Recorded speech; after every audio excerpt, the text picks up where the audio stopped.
they tend to be under the skin and they don't usually make a mark. It's very strange because the immune system doesn't react against them, almost as if sometimes your blood vessels and nerves grow around them.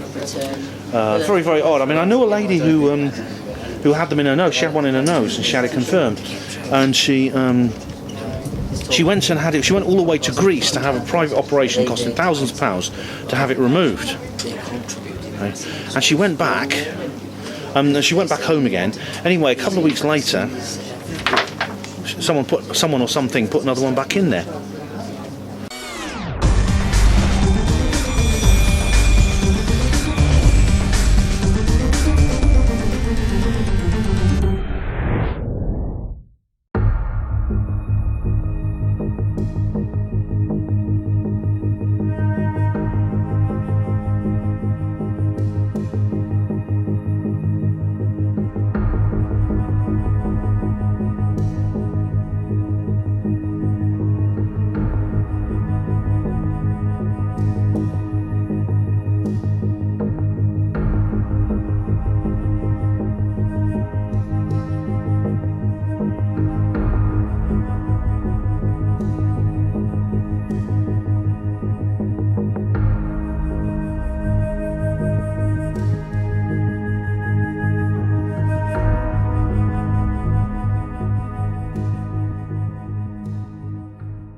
Right, ladies and gentlemen, thank you very much for attending this meeting of Swansea UFO Network. Firstly, I'd like to say that there appears to be somewhat of a UFO flap at the moment. We've received numerous reports of strange sightings from individuals all over our local area. We're in the process of trying to interview the persons and record it all. And no doubt Emlyn will take the opportunity at one of our meetings to explain it all to you. Now then, back to tonight. We have the pleasure to greet for the second time Mr. Ben Emlyn Jones, our guest speaker for the evening. I'm sure it was likely to be the warm welcome he received last time that persuaded him to return to us in Swansea, and certainly not the memory of this boiling hot draft-free marquee, as it was in the winter anyway. Anyway, I brought a big coat with me tonight, expecting to be absolutely freezing, as I can see a few others of you have as well, and now it's flipping boiling in here. Anyway, for those of you who are not familiar with Ben, I'll give you a quick rundown on him. Ben was born in Aberystwyth and brought up in the Lampeter area before moving to Oxford, where up until about 4 years ago he'd spent 22 well-respected years as a hospital porter at John Radcliffe Hospital in Oxford. Now, Ben became interested in UFOs and various other conspiracy theories in the late 1990s. He started his website blog, which was Hospital Porters Against the New World Order, in 2006, and it has thousands of visitors every day.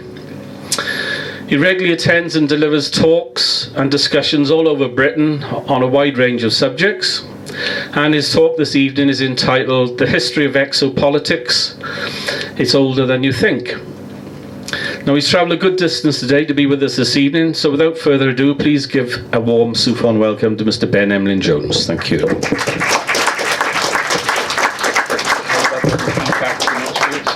Thank you very much. Oh, thank you very much, ladies and gentlemen. Great. Thanks for coming this evening. It's great to be back here again. Nicer weather. It's light outside, and this tent is not going to blow away like I thought it was going to last time. I honestly thought it was on the point of being gone with the wind. Right, I'm glad I've got one of these microphones which is hands-free, because I'm going to actually have to need both of my hands this evening, as you'll find out later. So I'm glad that you've got a stand here for me. So yeah, this is my website, Hospital Porters Against the New World Order. Check that out, hpanwo.blogspot.com, and it's I've developed it over the years. There's a YouTube channel, my own radio shows. There's a fiction blog. There's a forum. It's pretty much multimedia, and I keep it updated as much as I can. So next slide, please, Mike. This was me, the portering Buddha. I was a hospital porter for all those years.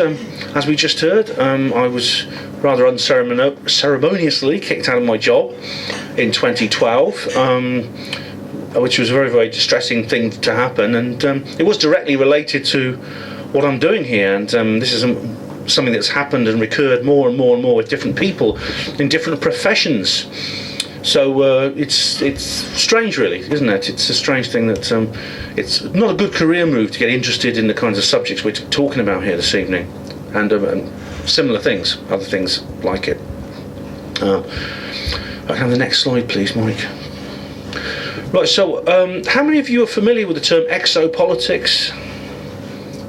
Quite a number of you. Yeah, it's quite a common term nowadays, and there's several conferences named Exopolitics which I've been involved with. Now it's not the same as ufology. Now, some people regard it almost as a synonym of ufology, but the two are actually very different. I'll explain here. Firstly, ufology is much older. The term UFO dates back to the Condon Report, which is in the late 1950s. Ufology, of course, this is from MUFON. It's a mixture of MUFON and Wikipedia, which I've put together. Ufology is loosely defined as the study of reports, visual records, physical evidence and other phenomena related to unidentified flying objects. UFOs have been subject to various investigations over the years by governments, independent groups and scientists.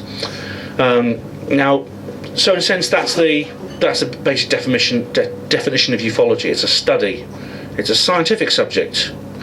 Anything that ends in ology is related to science. It's usually something to do with science. Next slide, please, Mike.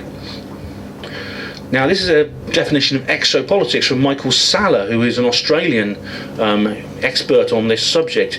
Exopolitics is the study of key individuals, political institutions and processes associated with extraterrestrial life. Information concerning extraterrestrial life and technology is kept secret from the general public, elected political representatives and even senior military officials. The supporting evidence is overwhelming.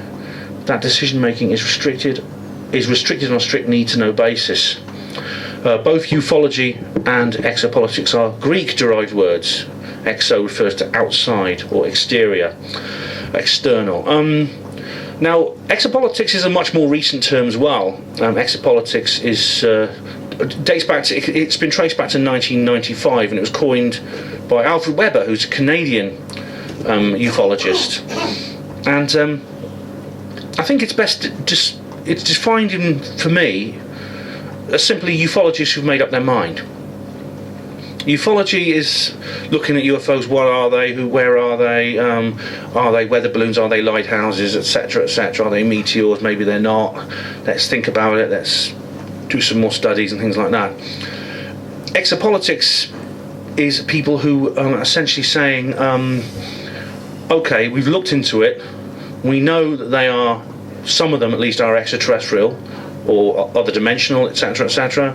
Now, what are we going to do about it? And the two are very, very different. I mean, the ufology and exopolitics, I think, it's a very, very different mindset and different skill set and different methods of approaching the subject. Next slide, please, Mike. That is a ufologist. Next one. That is an exopolitician. Next one. That's a ufologist. Next one.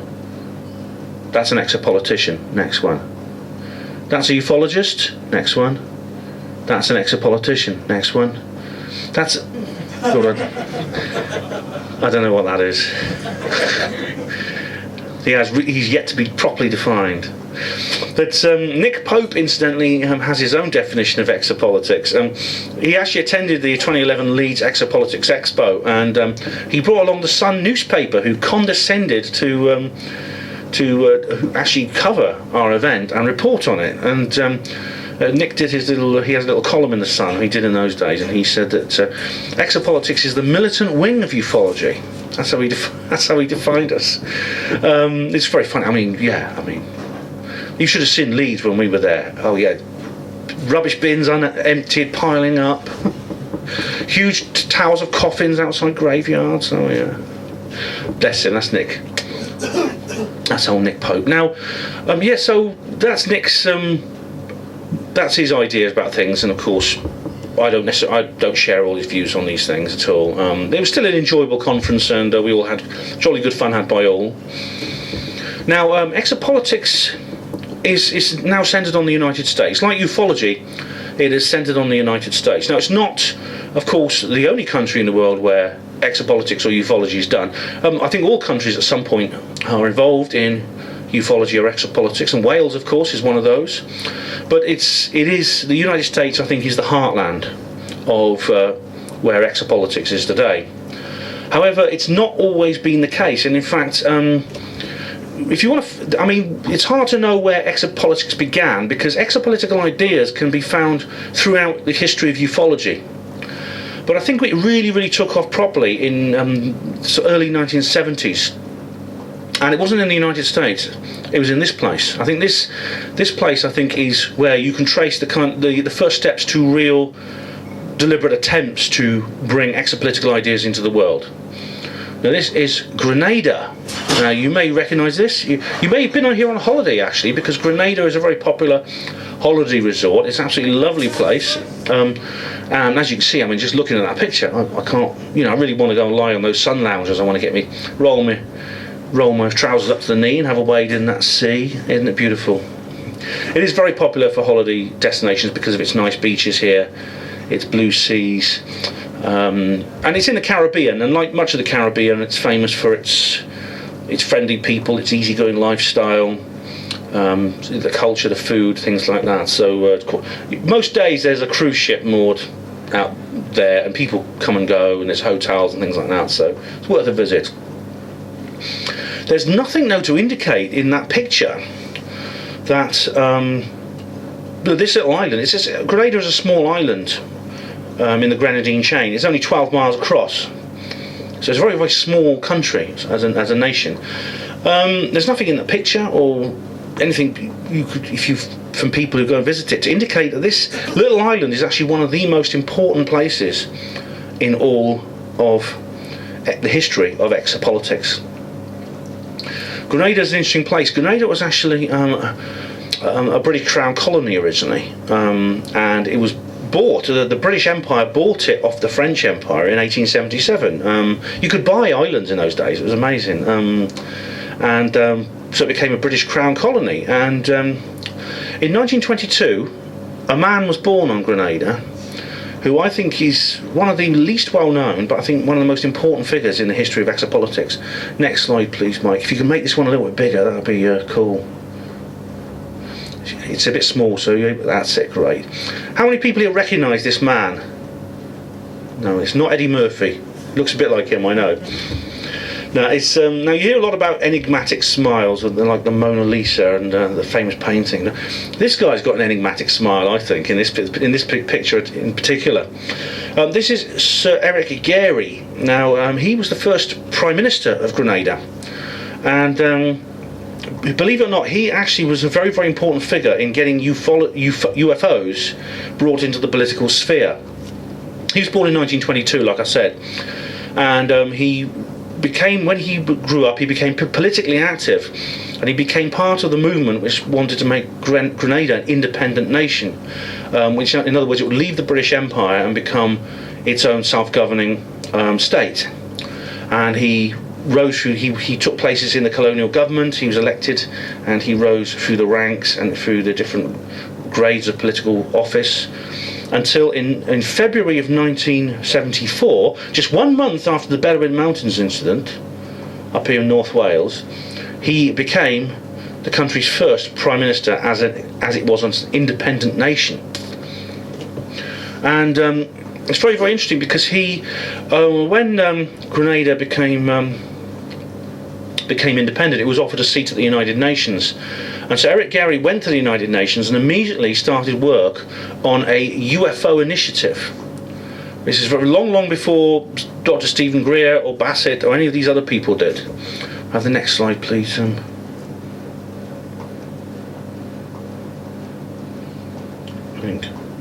Yeah, now this is a very important picture. It's a very important historical document. This here, on the left there, you see Sir Eric Gairy, and he is at the United Nations. See the logo there. And next to him is J. Allen Hynek, the ufologist. There's Jacques Vallée, who's another famous ufologist in the 1970s, and Colonel Larry Coyne. And he's here at the United Nations discussing UFOs, and he spends a lot of time doing that. So next slide, please. Thanks. Now this is a text. This is some text which you can actually get. You can get this on if you go to the Grenada government portal and look through Sir Eric's page on the history section. This text is reproduced in full. This is a part of a speech that Sir Eric gave on the 12th of October 1978 at the United Nations General Assembly. He stood and he talked about this subject, and we can see here. I'll just give you a few important, some of the most important clips here. Sightings of UFOs are not restricted to one or two parts of our planet. Reports come in from all over the world today, and scientific analysis of these reports strongly suggests that a growing number of people believe that UFOs exist as a physical phenomenon. More countries believe that in an in-depth investigation into this phenomenon, and it might make a significant contribution towards the well-being of planet Earth and towards man's better understanding of himself and his purpose on Earth. Now that's a very... Next slide, please, Mike. Just back one. There's two of those blue ones. Sorry. It's okay. Now this is the interesting... where is it? Yeah, he talks about Alan Hynek here. Yeah, there's one. This is very interesting. There's one where he actually, at one point, he actually hints. He gives a hint that the government around him knows more than it's saying. Knows more than it's saying about it. Here we go. They promise to support. Oh, sorry, I've lost where it is. It doesn't matter. You can check this out on the Grenada government portal. It's a very, very interesting thing. And Sir Eric Gairy has, like I said, he stood here in the UN and he talked quite openly about UFOs, about various things that he wanted to do. Next slide, please, Mike. I don't know how many of you collect stamps. But this is a set of commemorative stamps from 1978 that Sir Eric actually ordered the Post Office of Grenada to issue. And these are UFO themed stamps, as you see here, $2, that's Grenada dollars. And research into UFOs. If any of you find one of these, let me know. And this is like the, you see at the back here, there's a, you can see here the 32nd regular session of the General Assembly of the United Nations, and at the top here, more about UFOs and related phenomena. Now, and this in the background here is the United Nations building, and you see a little UFO hovering up there in the corner. Now, what's interesting is that might have been based on a real report, a UFO report, because where that actually is in New York City, near the UN General Assembly, a few years earlier in 1973, John Lennon, the Beatle, he saw a UFO in New York going along the Hudson River here, this river here, and it looked a bit like that, and I wonder if that is actually there based on John Lennon's report. He put that in there. Now, Sir Eric Gairy planned to make, he petitioned the United Nations to make 1979 the International Year of the UFO. Now, you know that the UN has international years. It's had international years of the child, international years of the environment, things like that, where it campaigns on particular issues over a certain amount of time. And in 1979, he wanted 1979 to become the International Year of the UFO. Now, this, of course, is a UFO event, and there's many others. There's New Horizons, St. Anne's, and Probe, and things like that.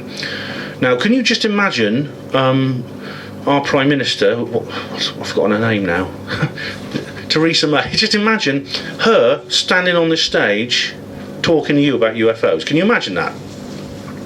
It's extremely rare. This is where Sir Eric Gairy is unique among statesmen.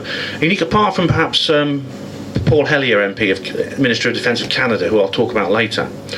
This makes him very, very unusual among statesmen, because he actually did, as a serving statesman, he actually did attend various UFO meetings, and he spoke at the International UFO Congress. Now, the International UFO Congress, some of you might have actually been there. It's held every year in Nevada, USA, and that has been since 1991. But there was an older International UFO Congress, and it started in 1977.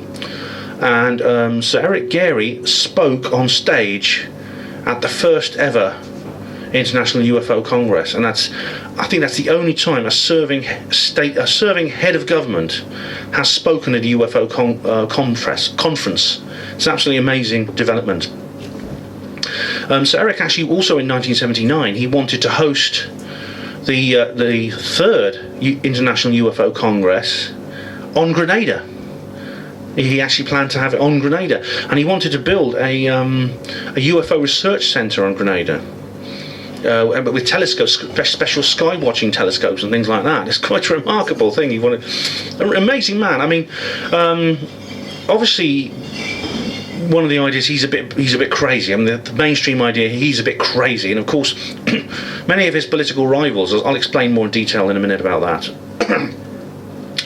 But many of his political rivals used his interest in UFOs to discredit him. They said, well, he's not fit to rule because he's crazy, because he believes in flying saucers and little green men.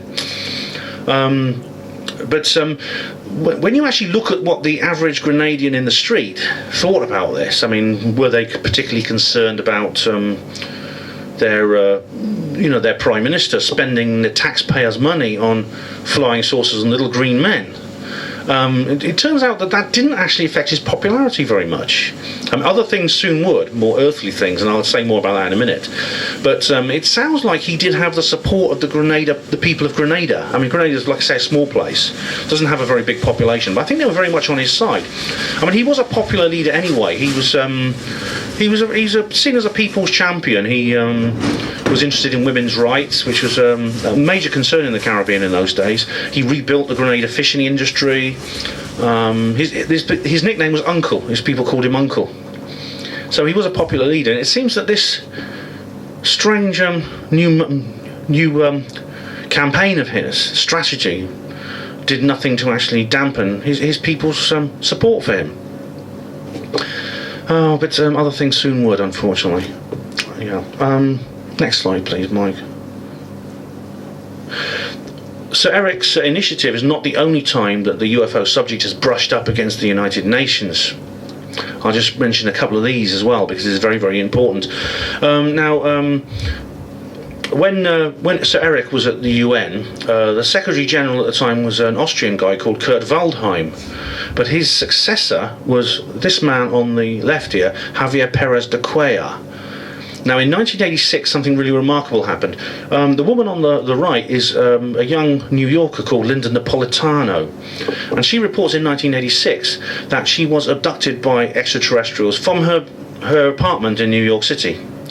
The aliens appeared in her bedroom and they levitated her off the bed. She was completely paralysed. They levitated her off the bed and basically manoeuvred her weightless out the window. The window was shut, so she went straight through the glass, and it was very scary because she was like on the 6th or 7th floor. But they basically manoeuvred her, and they manoeuvred her through the air to this spaceship. Now, very, very unusually, this particular alien abduction had witnesses, and several came forward to say that they'd been driving past in a car during the middle of the night, and they'd seen Linda Napolitano hanging in midair outside her bedroom window, and with these aliens around her. And well, it was never confirmed, but the people who did come forward did say this man was in their company, and they said it was this guy here, Javier Perez de Cuellar. Now, I think he just stopped being UN Secretary General after that, but he'd actually left office at that time. But it wasn't long after he'd left office that he's never actually commented on this, but the people who are with him are known to be his colleagues, and they say this guy, Mr. de Cuellar, was with us. We all saw this woman levitating in midair. So it's quite a remarkable occurrence there, a UN-related UFO issue, and that's not the only one. Next slide, Mike. You've probably seen this on YouTube. This is Ronald Reagan, President of the United States during much of the 1980s. Now, he several times actually, he made comments on stage that are related to the idea of extraterrestrial life. Twice actually I think this happened. He said something along the lines of it amazes me. You can see at the time he was involved in trying to end the Cold War. He was working with Mikhail Gorbachev, the Soviet president, to end the Cold War, and he says, I sometimes think how quickly our worldly differences would be forgotten if we were faced with a peril from beyond this earth. He said basically that we, the people, would unite and form an alliance to protect our planet from a danger beyond our Earth.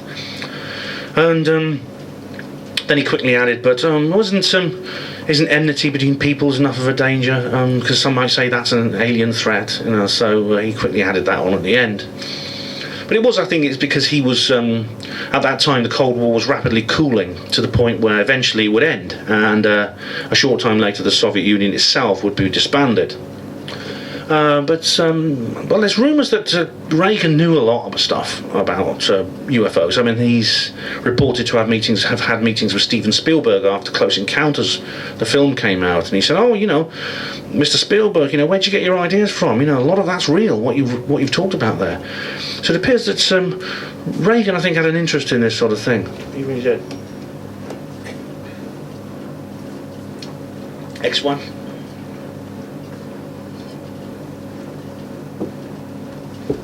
Now this is Sir Eric Gairy again. He's having a meeting with Jimmy Carter, President of the United States. Now, it's interesting the conversations they must have had, because I've got a feeling these two heads of state may well have had a rapport with each other, because Jimmy Carter has reported seeing a UFO too. This happened a few years, I think, before he met Gairy. He was with his friend Shirley MacLaine, who's an author, has written a lot about esoteric subjects, the paranormal, ufology, things like that, and he was staying with her at her ranch in the Colorado or somewhere like that, and they had a UFO sighting together, and Carter has said this ever since he's reported this. So I wonder what kind of discussions they might have had during their summit. I can imagine, can't you? That's been something quite amazing. Next slide, please, sir. Thanks very much. Now, the Gairy initiative was very, very successful, because here you can see it. Now this here, the United Nations, the UN General Assembly decision 33/426, 18th of December 1978, and this resolution says, the establishment of an agency or department of the United Nations for undertaking, coordinating and disseminating the results of research into unidentified flying objects and related phenomena. At its 87th plenary meeting on the 18th of December 1978, the General Assembly, on recommendation of the Special Political Committee, adopted the following text as representing the consensus of the members of the Assembly. 1. The General Assembly has taken note of the statements made and a draft resolution submitted by Grenada at the 32nd and 33rd sessions of the General Assembly regarding unidentified flying objects and related phenomena. This is the United Nations, ladies and gentlemen. Next slide, please, Mike. 2. The General Assembly invites interested member states to take appropriate steps to coordinate on a national level scientific research and investigation into extraterrestrial life, including unidentified flying objects. That's the third time they've said that, unidentified flying objects. And inform the Secretary General of observations, research and evaluation of such activities. 3. The General Assembly requests the Secretary General to transmit statements of the delegation of Grenada and the relevant documentation to the Committee on the Peaceful Uses of Outer Space, so that it may consider them at its session in 1979. 4. The Committee on the Peaceful Uses of Outer Space will permit Grenada, upon its request, to present its views to the Committee at its session in 1979. The Committee's deliberation will be included in its report, which will be considered by the General Assembly at its 34th session. It's there in black and white, Squire. If you go to the United Nations website, look up the records and minutes of the meetings and resolutions, you'll find this under that reference. It's there. This is an astonishing document, because this is this actually sets a mandate for the adoption of the unidentified flying object as a serious political topic, which is really quite remarkable when you consider the modern day and how politicians react when this subject even comes up, the way it's talked about in the media, the way it's treated by popular culture as a joke. There's no doubt that this was a movement towards possibly, an official investigation, not just an official investigation as it was with Project Blue Book a few years earlier, but in a sense, an exopolitical view rather than a ufological view. that these things are real. As Gairy said, he believed they were real when he addressed the UN the year before, or the few months before.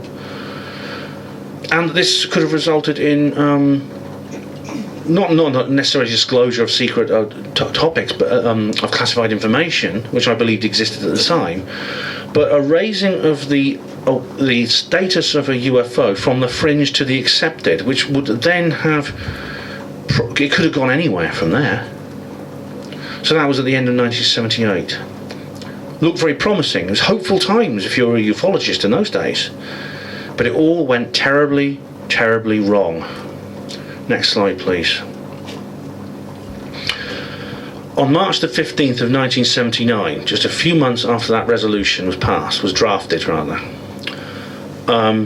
Sir Eric Gairy was in New York.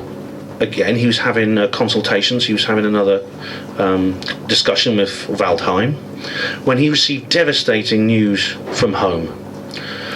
One of his political rivals, his principal political rival in the Grenada government, this guy here, Maurice Bishop, had seized power in a coup. What had happened was that Maurice Bishop and his close friend Bernard Cord had arranged a takeover of the government by their party, which was called the New Dual Movement. Dual stands for Joint Endeavour for Workers' Education and Liberation. This was a Marxist-Leninist group sponsored by Cuba, and they smuggled weapons onto the island, and they basically all the members of the party had armed themselves and marched into the government house and basically announced, we're taking over. We're now running this country. Minister of Grenada, and all the other members of the New Dual Party, the New Dual Movement, were given government positions. Now, one of the first things that Bishop did was to exile Sir Eric Gairy and outlaw his party. Lots of members of Gairy's party were taken from their homes and put into a prison camp on one of the outlying islands of Grenada, part of Grenada, but it's not on the actual island itself. It's a small little island nearby, and they were kept there for 5 years. So Eric couldn't come back. He couldn't come back to his own home because he was exiled. He wouldn't have been allowed into his own country. So he was banned from Grenada, and he had to stay in the United States. He was given political asylum in the United States, and he had to stay there. And he had to unfortunately to drop everything he was doing with UFOs until he sorted out this mess in his own country, and that took almost 5 years. In the meantime, he also had to go on the run. I mean, Sir Eric was actually in a very vulnerable position because. The New Dual Movement, Bishop's party, actually had allies in the United States. And one of them, Mario Salas, said that he would hunt down Gairy and kill him. So Sir Eric had to watch his back when he was about. He had to carry a gun, he had to hire a bodyguard, he had to watch his back whenever he went out, in case Salas or one of his associates came up and tried to kill him. Now, paradoxically, even though this was an awful thing for Eric Gairy, the actual people of Grenada actually accepted the new regime quite quickly because Grenada the Bishop years are actually seen as something of a golden age in Grenada's history, because basically the actual island, I mean, Grenada itself actually became one of the richest islands in the world during the Bishop regime. For its size and population, it became enormously wealthy. This was basically because Cuba and the Soviet Union were bankrolling the place. They were sending massive amounts of money to Grenada to develop it and develop the new socialist government there under Bishop. This has got a lot to do with Cold War politics and the politics of the Caribbean. At that time, I mean, in 1959, there'd been a revolution in Cuba, and Fidel Castro and Che Guevara, they'd taken over the government and they'd instituted a Soviet-style socialist regime there. And the same thing happening on Grenada was seen as very strategically very important for the Soviet Union, because they now had a second nation in that part of the world, which was an ally. Cuba first, and now Grenada as well. In 1979, it was Grenada. So the Soviet Union, Cuba and the Russians, Soviet Union, basically gave Grenada a blank check to spend on whatever they liked, and it was a good time for people. I mean, it's whatever your opinions on the actual form of government they had. For ordinary people, they were very well off. I mean, young people went to Cuba to university, and some of them went to the Soviet Union from Grenada and studied there, which they'd never been able to do before. They'd never been able to be able to go to university in places like that before, and get an education they could never have before. So the people were not in a hurry to say, Eric, come back and get rid of this guy for us, will you? Which is a shame, really. It's a shame, but that's the way it goes. Now,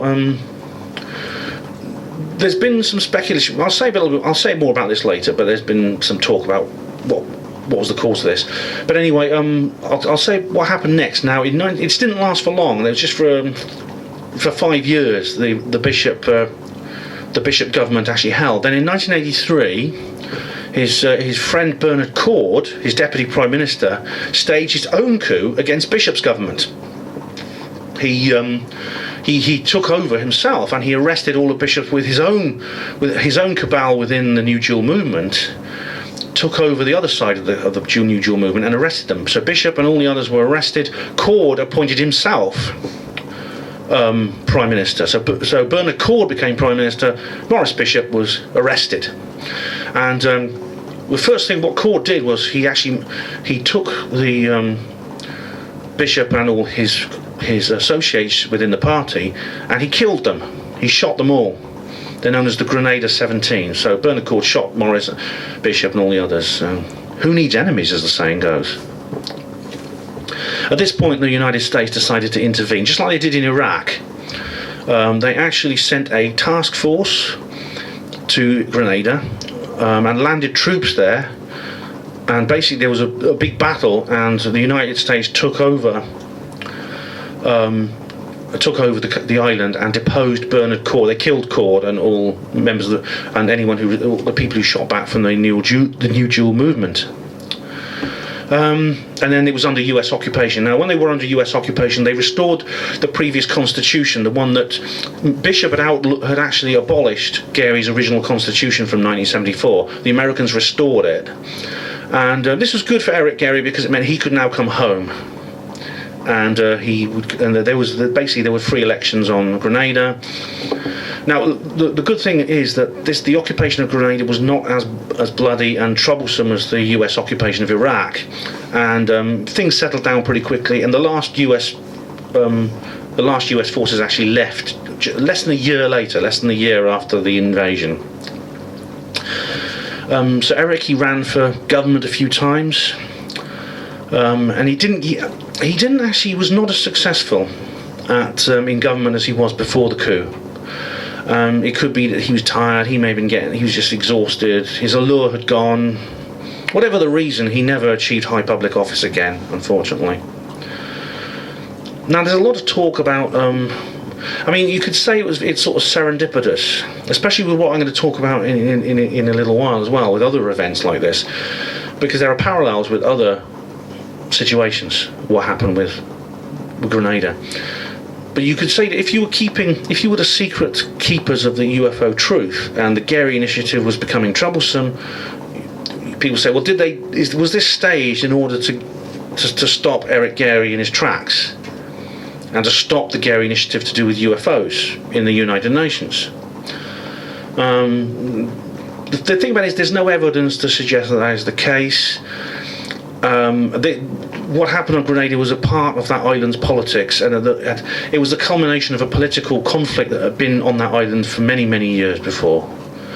And in fact, ever since the Cuban Revolution, the whole region of the Caribbean it's been a kind of Cold War played out in proxy, with the two sides, Soviet socialism, Western capitalist democracy, battling for control of that region. And the conflict between Gairy and Bishop and Cord and Bishop are kind of manifestations of that larger proxy war. So there's no evidence to suggest that this was actually staged. The coup in 1979 was staged to shut up Sir Eric Gairy and to just basically distract him from his UFO work. But you can bet that if there was someone keeping secrets of UFOs, and I believe there are, they would have been very relieved at their good luck. Definitely. Have the next slide, please, Mike.